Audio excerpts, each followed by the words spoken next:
O câncer de mama pode atingir todos nós. Talvez não diretamente, mas estima-se que 1 em cada 12 mulheres terão um tumor nas mamas até os 90 anos. São mães, avós, irmãs, amigas, companheiras. Todos levamos no peito uma mulher especial. Esta luta também é sua. Abrace as mulheres da sua vida. Nós não temos nada do que se vangloriar. Muitos agora, muitos estão falando da reforma protestante hoje, amanhã, domingo. Eu vejo muitos cultos retratando a reforma protestante. Muitas igrejas falando da reforma protestante. Porém, na igreja deles precisam de uma reforma. Na igreja de Cristo precisa de uma reforma. Eles ali estão falando da reforma, mas estão vendendo milagres. Eles estão falando da reforma, mas estão vendendo bênçãos, prosperidade, pó de ouro, dente de ouro. Isso não é evangelho. Então a igreja precisa de novo ganhar-se a forma do que se perdeu.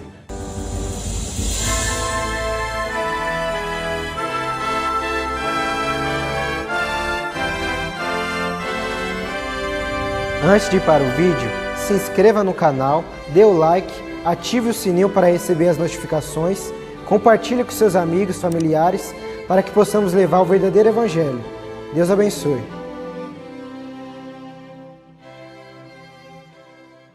Romanos 1,16. Porque não me envergonho do evangelho de Cristo, pois é poder de Deus para a salvação de todo aquele que nele crê, primeiro do judeu e também do grego. 17. Porque nele se descobre a justiça de Deus de fé em fé, como está escrito: o justo viverá pela fé. Amém? Dia 31/10 foi o dia que há 503 anos atrás um homem, um corajoso chamado Martinho Lutero, colocava 95 teses na porta da igreja de Wittenberg. Martinho Lutero colocou 95 teses contra as práticas da igreja católica naquela época. E é sobre isso que nós iremos falar hoje. Sobre os 503 anos da reforma protestante. Amém? Se Jesus subir ao céu, ele diz para os apóstolos: ficai em Jerusalém, até que do alto seja revestido de poder. Jesus, ele vai cumprir, a Bíblia vai cumprir, vai ter um tempo que vai cumprir a promessa de Joel, que diz que derramarei o meu espírito sobre toda a carne. E acontece. Em Atos 2, o Espírito Santo desce. O Espírito Santo de Deus desceu nesta terra para habitar dentro do ser humano. O Espírito Santo agora habita dentro de nós. Nós não somos órfãos. O Espírito Santo habita dentro de nós. Amém? Então o Espírito Santo desce numa festa conhecida chamada de Pentecostes. O que significa Pentecostes? Uma festa judaica que é 50 dias após a Páscoa. 50 dias, por isso relembra o nome Penta, de 50 dias. Pentecostes, 50 dias, uma festa após a Páscoa.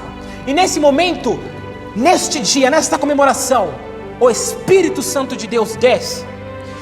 Em Atos 2, nesse evento, começa as primeiras conversões da igreja. Começa ali as primeiras conversões. Em Atos 2, no verso 42, a igreja agora ganha uma forma. A Bíblia diz em Atos 42 que os apóstolos perseveravam na mesma doutrina. Que doutrina era essa? As doutrinas de Jesus.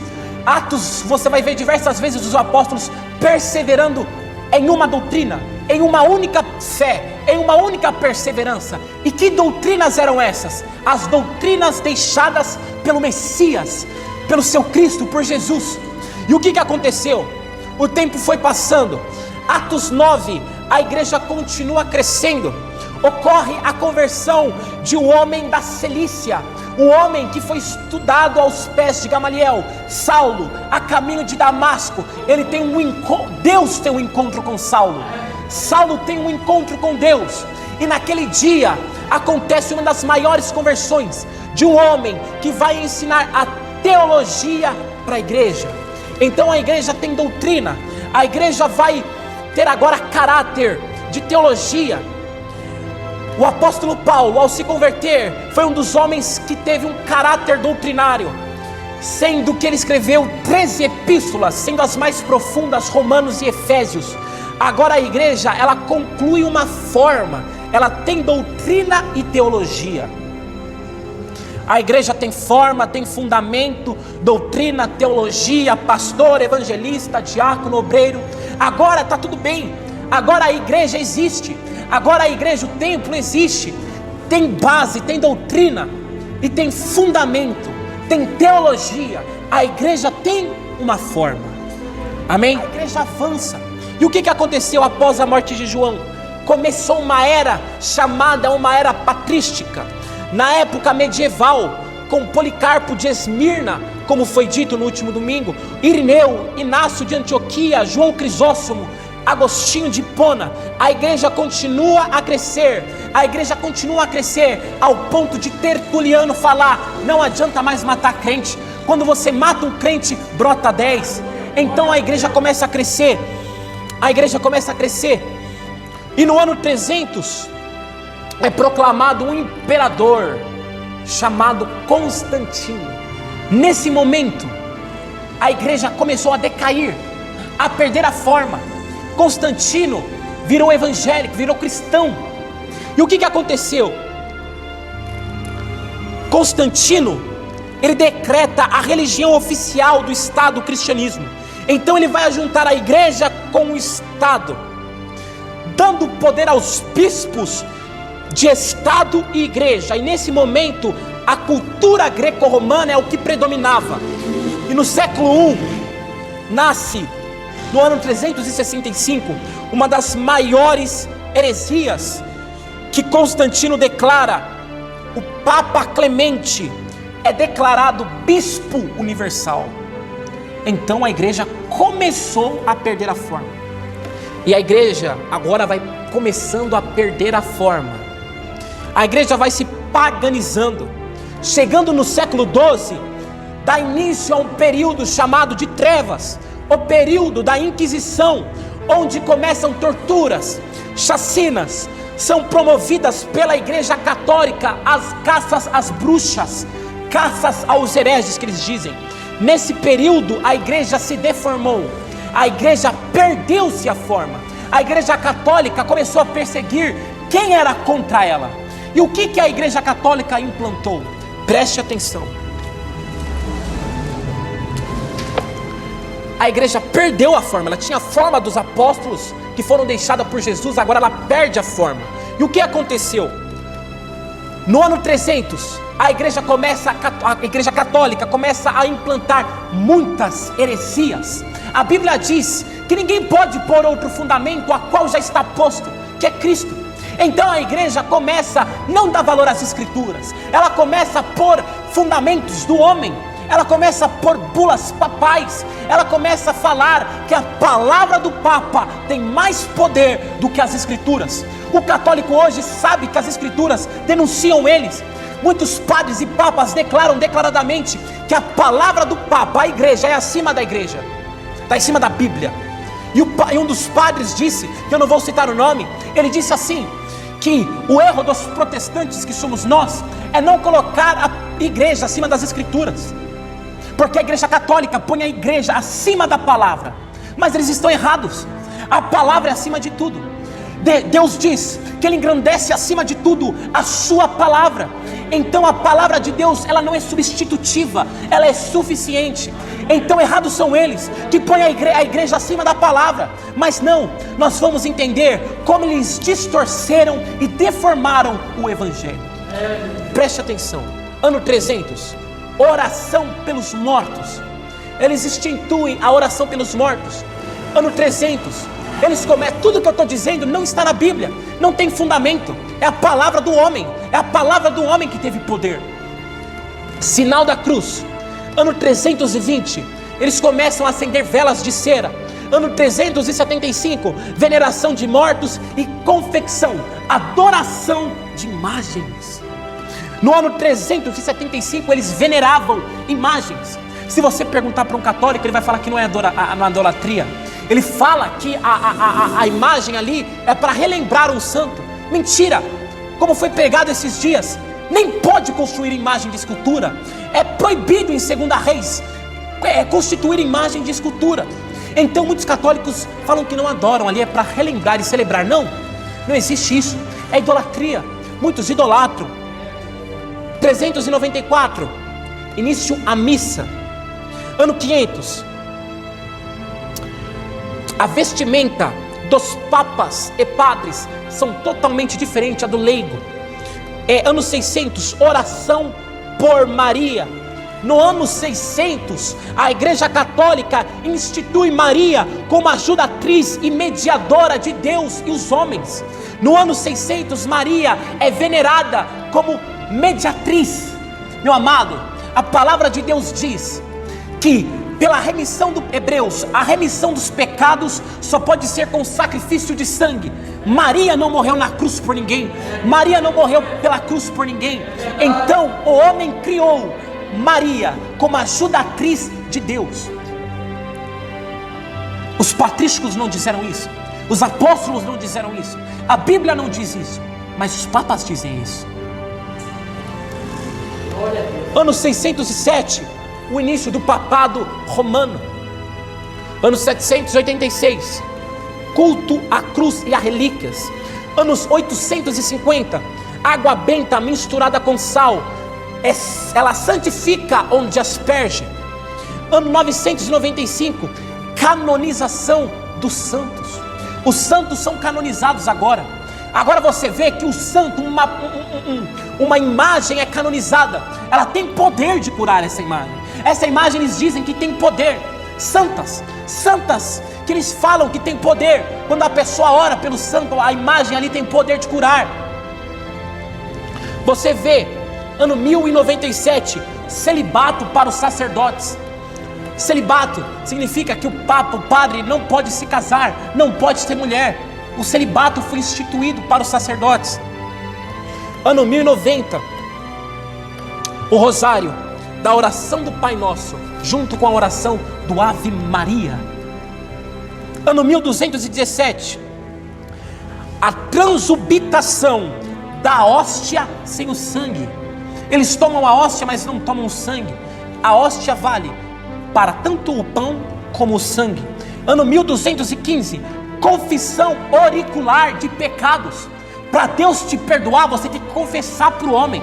Para Deus te perdoar, você tem que confessar para o padre. Ano 1229, proibição da Bíblia para os leigos, segundo o Concílio de Valência. Ano 1251, escapulário, cordão.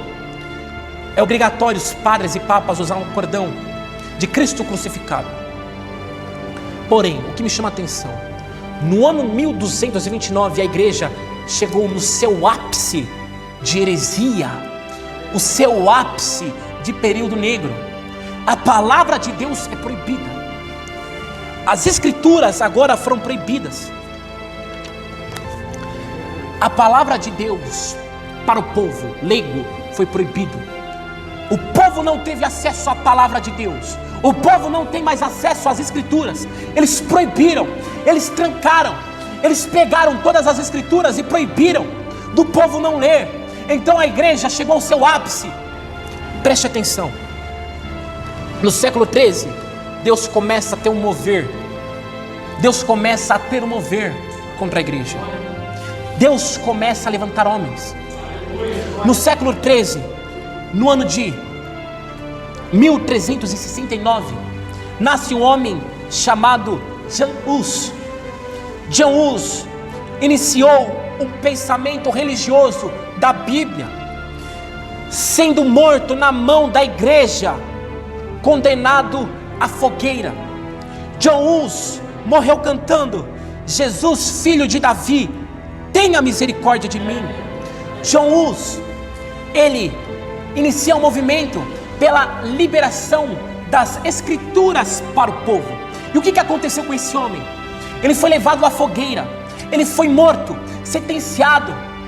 Caça às bruxas colocavam ele na fogueira e queimaram John Hus vivo. John Hus significa ganso. E John Hus, na sua morte, ele diz assim: hoje vocês calam o ganso, hoje vocês calam um ganso, mas daqui 100 anos vai nascer um cisne que vocês não poderão calar. daqui 100 anos nascerão um cisne, que a qual vocês não terão poder de calar esse homem. Olha que forte. O Papa Leão, ele institui a indulgência papal. Olha sem a Bíblia onde o povo chegou. O povo chegou sem a Bíblia, a qual que para ser salvo tinha que pagar por essa salvação, a qual para ser salvo ele tinha que pagar uma indulgência para o Papa. E o que ele fez com esse dinheiro? Ele arrecadou o dinheiro de muitos para construir a Basílica de São Pedro.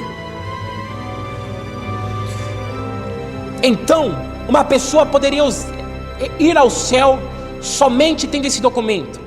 Então, para construir a Basílica, ele criou esse documento. Aconteceu depois que em 100 anos, no dia 10 de novembro de 1483, nasce na cidade de Isbelen, Lutero, um homem que vira monge, e Deus começa a trabalhar no coração desse monge. Esse monge, ele vai a Roma. Ele era um monge e ele foi até Roma. E uma certa viagem desse monge até Roma, ele era um monge católico, e ele foi a Roma. Ele diz que em uma simples biblioteca, ali ele acha uma palavra de Deus, uma Bíblia, uma escritura. Ele acha uma Bíblia. E esse monge, ele abre onde nós lemos. Ele abriu em Romanos 1,17. E quando ele lê Romanos 1,17, esse simples verso já foi suficiente para esse monge entender tudo. Deus, através da palavra de Deus, fez com que esse monge, no livro de Romanos, capítulo de número 1, verso de número 17, se convertesse. Romanos 1,17, ele lê assim: porque nele se descobre a justiça, de fé em fé, como está escrito, o justo vive pela fé. O justo, ele vai viver pela fé. Então nesse monge, apenas esse verso fez com que ele desmascarasse toda a igreja católica, pelo poder do Evangelho. Romanos 1,16, o Evangelho tem poder para a salvação daquele que nele crê. Então em Romanos 1,17, ele vê nada de indulgência papal, nada de palavra de papa, nada de tudo que eles instituíram. A fé é suficiente. O homem vive pela fé, a fé pela palavra de Deus. Então, ponto final. Então Deus começou a trabalhar no coração desse jovem chamado Lutero. E o que aconteceu? No dia 31/10 de 1517, Martinho Lutero, ele inicia uma reforma protestante. Ele escreve 95 teses, e ele estava em Wittenberg. E quando você queria anunciar algo para as pessoas, eram coladas murais na porta da igreja. Martinho Lutero, ele não fez isso à toa. Ele sabia que quando tinha murais na porta da igreja, as notícias se espalhavam para o mundo. Então o que aconteceu? Ele escreveu 95 teses para a igreja naquele momento. 95 teses. Uma dessas, a qual ele diz em Romanos 1,17, que o que vale a indulgência papal, se a fé, se o homem, se o justo, ele vive pela fé. Nada de indulgência, é pela fé somente. Então o que acontece? No ano de 1517, no dia 31/10, ele cola, ele martela, na verdade, 95 teses na porta da igreja de Wittenberg. E nesse momento começa uma reforma. A igreja foi conhecida agora como os protestantes. O que eram protestantes? Eles protestavam contra a igreja católica. Eles protestavam contra aquilo que era feito. Então o que aconteceu? Na Alemanha, nasce o movimento da reforma protestante. E Deus, nesse momento, levantou homem. Agora preste atenção. Preste atenção. No século XV, que nós entendemos então, foi um período chamado de trevas, um período chamado de Inquisição. E hoje nós vivemos períodos tão escuros, que o período desta Inquisição para hoje, para nós, isso é meio-dia, de tão períodos escuros que nós vivemos. agora nós estamos desenterrando as indulgências. A igreja está desenterrando as indulgências papais. A igreja está vendendo milagre. A igreja está vendendo fé. Então por isso que agora a igreja também perdeu a forma.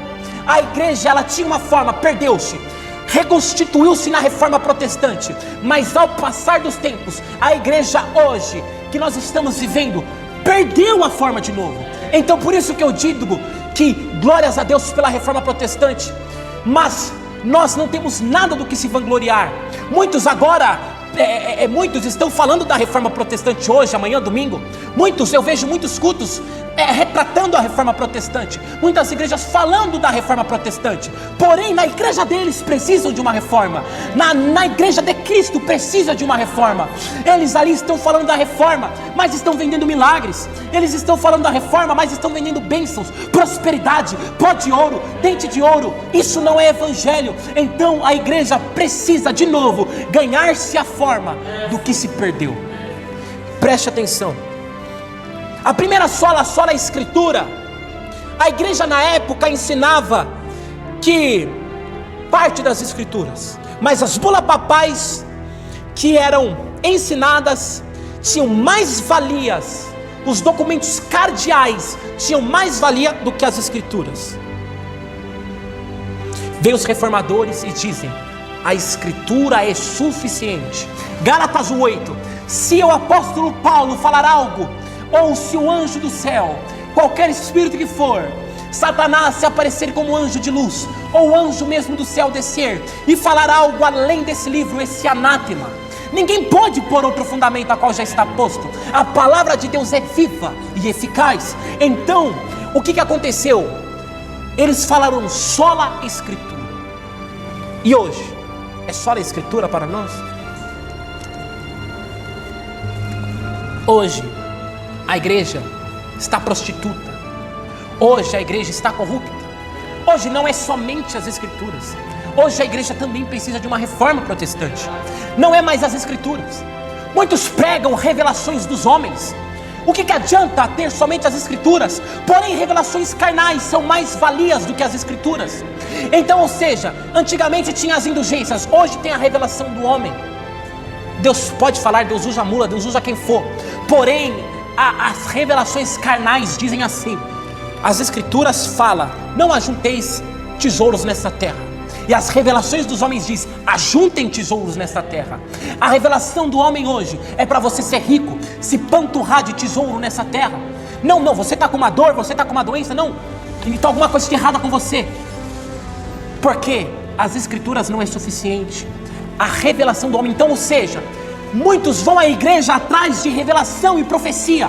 Segunda profética, quarta da bênção.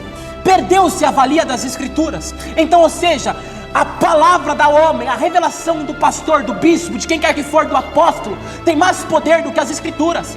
Se você pegar as escrituras, ninguém quer ouvir as escrituras. Eles dormem no culto. Eles dormem, eles não estão satisfeitos com a palavra de Deus. Eles querem revelação, eles querem mais, eles querem bênção e prosperidade. Então por isso que a sola escritura não vale para eles. Então, ou seja, o que aconteceu? A graça não é mais suficiente, a fé não é mais suficiente.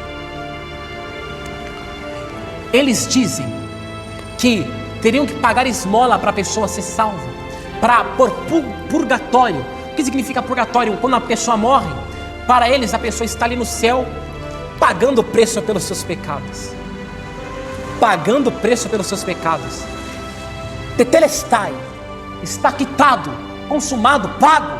Jesus no Calvário pagou todo o preço pelo pecado. Então não existe purgatório, não existe esse negócio de pagar preço. Jesus pagou todo o preço. Se nós fôssemos por purgatório, para que Jesus iria pagar o preço pelos nossos pecados, se nós teríamos que pagar? Então, ou seja, Tetelestai está quitado, pago. E vem os reformadores e dizem em Salmos 49, 8: pois a redenção da alma é caríssima, e seus recursos se esgotaram, ninguém pode pagar. A redenção da alma é caríssima. Não existe preço nesta terra que pague o valor da alma, que pague o valor do espírito, que pague o valor da alma. Então, ou seja, os reformadores vêm e fazem com que a Igreja Católica parasse com essas conversas, parassem com isso. Pare de ser enganado, pare de ser enganado de purgatório. Então o que acontece hoje? A fé e a graça não basta. A fé e a graça não é suficiente. Você vê visões, você vê a fé e a graça que são pelas obras.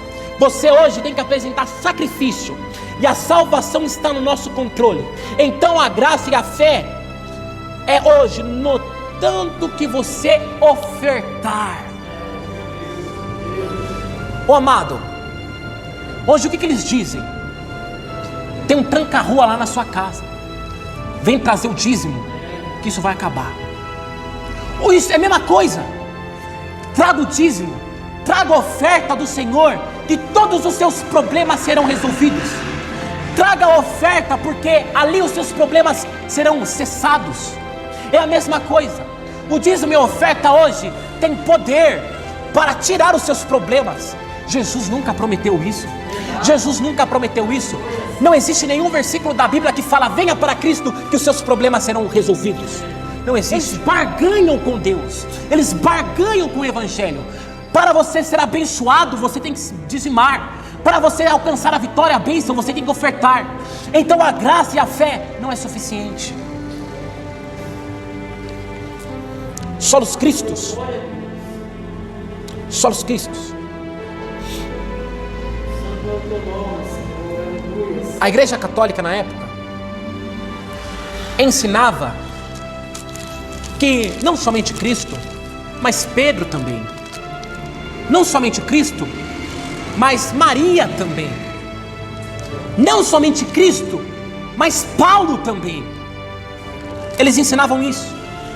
Não somente Cristo, mas os apóstolos também, as santas também, os cardeais também, o Papa também. Como eu disse, Hebreus diz: para a remissão de pecados tem que haver derramamento de sangue. A Bíblia diz que há só um mediador entre Deus e os homens, é Cristo Jesus. Então, o que aconteceu? Para sair da mão da Igreja Católica, os reformadores falaram: é só os Cristos, não a Maria, não a Pedro, não a Paulo. Eles foram santos nesta terra, mas não porque são santos que eles têm que ser glorificados. Então, a reforma protestante veio para dizer: Cristo é suficiente. Há só um mediador entre Deus e os homens, e esse mediador é Cristo. Não é Maria, não é Pedro, não é Paulo, não é ninguém. E o que acontece hoje nas igrejas? Confiam em apóstolos, confiam em bispos, confiam em padres. Hoje existe até unção de apóstolo rei nas igrejas. Então hoje Cristo não é suficiente. Hoje Cristo não é suficiente. A palavra do pastor, a palavra do apóstolo, a palavra do rei, a palavra dos bispos. Então é a mesma coisa. Não só Cristo, mas o apóstolo também disse outra coisa. Não só Cristo, mas o bispo também disse outra coisa. Meu amado, se não converger na Escritura, não vale de nada. Se você não julgar o que os pastores dizem, Deus vai julgar. E agora eles dizem: não julguem, é a geração não julguei. Existia um homem que comia mel silvestre e gafanhoto, e falava: Herodes Antipas, a mulher que você está é do seu irmão Filipe de Tureia, você está em adultério. E nós vamos ficar quietos, e nós vamos ficar quietos. Vamos ver eles corrompendo a graça e vamos ficar quietos. Então, é só os Cristos. Aleluia, glória. E a quinta sola, que é só lhe deu glória, somente a Deus a glória. Aonde a glória estava caindo, a glória estava caindo em Maria, a glória estava caindo em Pedro, a glória que Deus não divide com ninguém estava caindo nas imagens, e cai ainda em imagem de esculturas. A glória de Deus, que Deus não divide com ninguém, está caindo nos santos, está caindo nas imagens. E os reformadores dizem não. Eles abrem em Romanos e dizem para eles: porque dele, por ele, para ele são todas as coisas, glória somente a Deus, apenas. Então eles tiram esse negócio de glórias a Maria, glórias a santos. Glória é somente a Deus, somente a Cristo. E agora o que acontece na igreja? A glória também não é só de Deus. Cultos antropocêntricos, louvores antropocêntricos. Pastores se descabelam, se esfolam para trazer um sermão que agrade o homem. Pastores se esfolam, líderes se esfolam para fazer um louvor para agradar o homem. Então o que comemora dessa reforma protestante? Se nós precisamos de reformadores, então, ou seja, eu não vou pregar sobre adultério, porque o irmão ali é filho do pastor e está no adultério, eu não posso pregar contra. Eu não posso pregar contra o divórcio, porque o irmão ali dizima e já divorciou 3, 5 vezes. Eu não posso pregar contra o pecado. Então o que acontece? Pastores e líderes se esfolam para trazer uma mensagem que agrade o homem, trazem uma mensagem que exalte o homem. Eles se esfolam para fazer um louvor que diz que você é o centro, que diz que você é o ouro mais raro que o ouro puro de Ofir. Então, ou seja, o culto está antropocêntrico. O culto não está, tiraram o Cristo do centro e colocaram o homem no centro. Nós precisamos trazer de novo a forma do que se perdeu a forma. A igreja tinha uma forma e hoje é comemorada a reforma protestante, mas nós temos que trazer essa reforma verdadeiramente. Hoje muitos, meu amado, você não tem noção quantos cultos eu vi que está falando da reforma protestante. Você não tem quantas igrejas estão falando da reforma protestante, mas eles não põem em prática as 5 solas. Eles não põem em prática a sola fide, a sola graça, a sola Deo glória, a sola Cristo, a sola escritura. Eles não põem em prática. Então, meu amado, isso é um alerta para nós voltarmos à reforma, para nós examinarmos o que é o fundamento, a base, as escrituras, o que os apóstolos fizeram, o que esses grandes homens fizeram. Amém? Então, essa é a palavra de Deus, que nós precisamos trazer de novo à forma, ensinamentos bíblicos que nos aproximem de Cristo. Amém? Essa é a palavra de hoje, amém?